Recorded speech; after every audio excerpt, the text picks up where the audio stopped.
Fala galera guerreira, o Enem está chegando.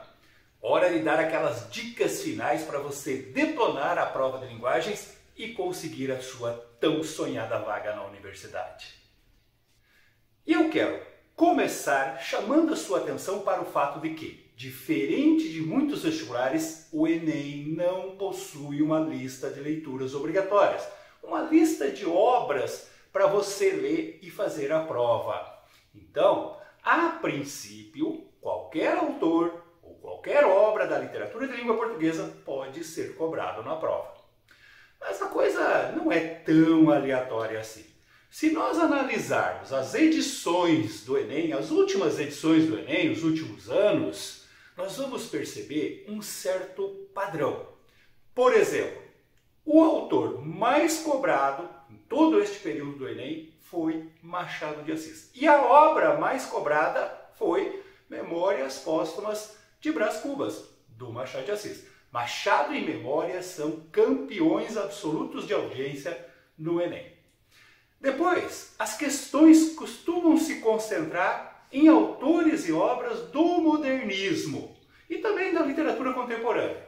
Então, vale dar uma revisada, mesmo que rápida, na obra de Drummond, do Graciliano Ramos, do João Cabral de Melo Neto, da Clarice Lispector e do Guimarães Rosa. Outra coisa, o Enem também adora fazer questões sobre letras de músicas.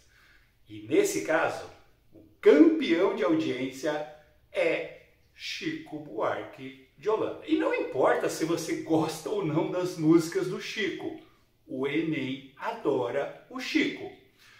Põe lá no Google, questões Enem com Chico Buarque, e você vai ver do que eu estou falando, a quantidade de questões que tem ao longo desses últimos anos aí. Além desses autores, o Enem gosta de cobrar autores contemporâneos, principalmente na poesia. E aí nós temos uma diversidade muito grande, né? Às vezes autores que estão começando agora, que você não conhece ainda. Mas tem um detalhe que eu preciso chamar a sua atenção. É claro que ter um conhecimento básico sobre esses autores, sobre seus respectivos estilos de época, ajuda, mas não é essencial. O Enem é basicamente uma prova de leitura. Eles não querem conhecimento decorado. As questões do Enem testam, primeiro, a sua capacidade de ler e entender as informações do enunciado e do texto.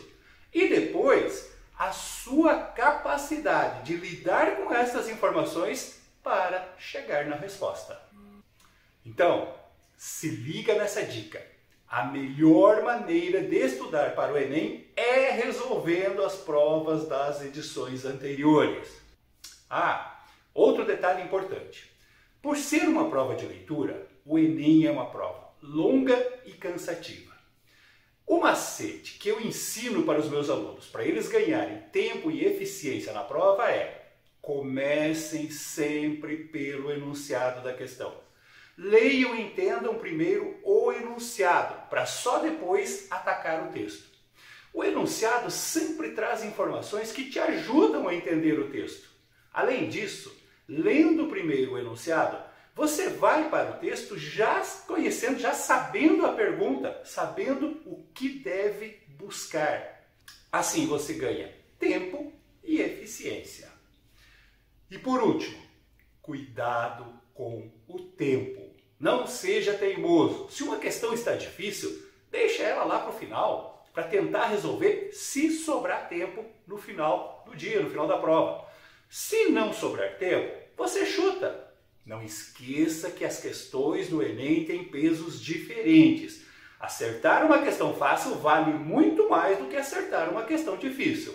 Então, faça primeiro as questões fáceis. Se faltar tempo no final e você tiver que chutar uma questão sem poder ler, sem ter tempo de ler, você saberá que estará chutando uma questão difícil.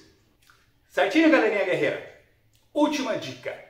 Aproveite esses dias que faltam para a prova para treinar, para resolver questões anteriores.